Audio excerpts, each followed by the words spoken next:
I lost custody of my two children due to my social media addiction. I, 36 female, lost custody of my children to my husband, 34 male, because I am slash was addicted to my phone and social media. My therapist suggested writing about this might help me heal and work through what is going on with my life. We were married almost 11 years.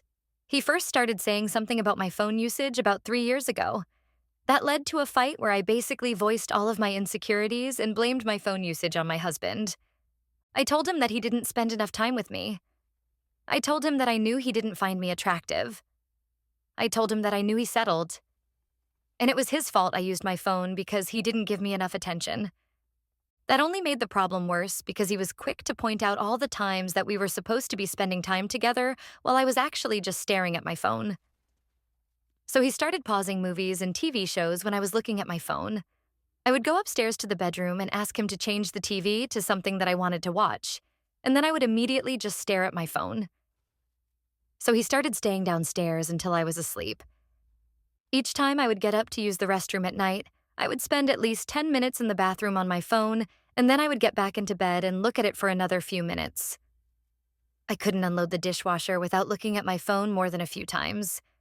My phone was the biggest thing in my life. This would become a big fight every 3 to 4 months until the last time when I said some things that I will regret forever. I told him I knew he didn't love me. I told him that he never took photographs of me because he didn't find me pretty. He never took photos of me and our children because he didn't like me, and he was ashamed of me. That was basically the end. He went and got his tablet and showed me hundreds of pictures that he took. There was me and the children and the dogs, and some with me and the children and my aunt's horses. And in every single one of the pictures, I was there in the background with my neck bent, staring at my phone. Whether it was outside or in our home, I always had that phone in my face. Then he showed me the videos, and I couldn't stop crying. Videos of my youngest daughter saying, "Mommy," or "I have to potty," over and over again while I was laying on the couch with my phone. All right there on a little SD card in our living room, and all this time he has been the primary caregiver and domestic caretaker. He gets the kids up, feeds them, and takes them to school. I pick them up in the afternoons while he cooks dinner and cleans. He bathes them and got them ready for bed. I went in each time and spent a few minutes with them and said, "I love you."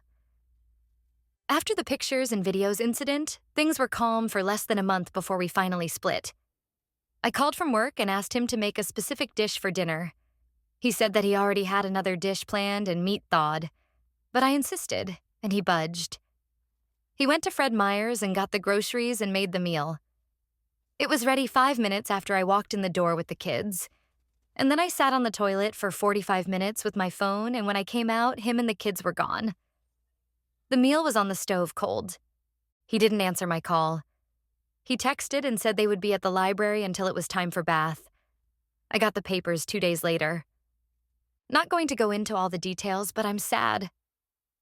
I see the children whenever I want as I moved less than half a mile away. He doesn't want to keep the children away from me, but he said that if he's not going to let them be neglected. I cry every day. I'm not sure what benefit I will receive from sharing this, but I hope this helps someone else who might be experiencing the same thing. My therapist says social media addiction is real and triggers dopamine just like any other addiction. I'm afraid one of my coworkers is making the same mistakes, but I am too afraid and ashamed to say anything to her. Only my mom knows the real reason we split. I don't know what to tell everyone else. Wow, this was a sad story to hear. I feel like many people face this addiction but haven't come to terms with it because it's so normalized and common. But I really feel bad for her kids and husband. The neglect they were facing couldn't have been easy to deal with. Let me hear what you think about it in the comments. Let's move on to the next story. I unalived someone. I hated him. I hated the way he still believed.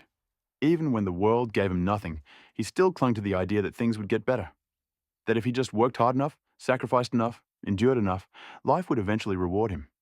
He was in his mid-20s, a working student barely surviving, stretching every cent, running on nothing but dreams. He kept telling himself that the struggle was temporary, that one day he would make it. He was foolish. I watched him push through sleepless nights, cramming for deadlines at a job that paid him pennies. I saw him smile through the exhaustion, convincing himself that all of this suffering had meaning, that one day he'd be someone, a lawyer maybe, someone who could rewrite the system that had kept him and so many others trapped. He carried that dream like a torch, lighting his way through the darkness, refusing to let the weight of his reality crush him. I really hated him for it, because I knew the truth. The world does not reward hope. It does not lift up the hardworking. It only takes and takes, draining you until there's nothing left. I watched him struggle, fight, sacrifice, only to remain exactly where he started. Still broke, exhausted, and lost. So I unalived him. I unalived him when I packed my bags and left. I unalived him when I looked at my country and at the dreams he built and decided that it wasn't enough. I unalived him when I walked away, when I told myself he was weak, that his dreams were worthless, that he would never become the person he wanted to be. And then I joined the military. The day I put on that uniform, the last piece of him disappeared. The boy who once believed in justice, in fighting for something greater, in becoming something greater, he was gone. The military did not ask for dreamers. It did not care about the ideals he once carried so desperately. It asked for discipline, obedience, and strength. It asked for someone who could let go of the past, forget the struggle, erase who they used to be. And I did. At first, I told myself it was necessary, that this was the only way to survive, that the boy who once held on to hope so tightly would have never made it here.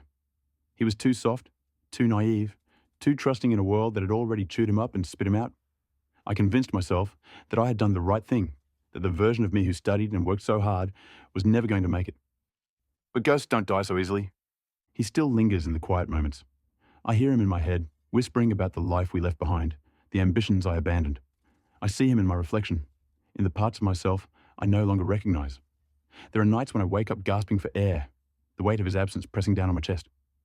He visits me in my dreams, standing in the shadows, watching me with those same hopeful eyes, the ones I once had before I smothered them out. Sometimes I wonder, who would he have become if I had let him live? Would he find a way to make it, to prove that his suffering meant something? Would he have stood in a courtroom, defending the people who needed him? Would he have changed the world, even in the simplest way? Would he have been happy? Or maybe he would have still been struggling, still hoping, still waiting for something that was never meant to come. Maybe I saved him from a lifetime of disappointment. Maybe I did him a favor. Maybe that's just what I tell myself to sleep at night. The truth is, I will never know, because I unalived him, not with a weapon, not with violence, but with a decision. And now, all that's left is me, a version of him that survived. I unalived him, and the worst part, I got away with it. That was such a touching story. For the people who didn't catch on, the OP didn't actually unalive anyone. He's talking about how he changed himself. Don't worry if you didn't get it at first, because he fooled me in the beginning too. This was so very well written.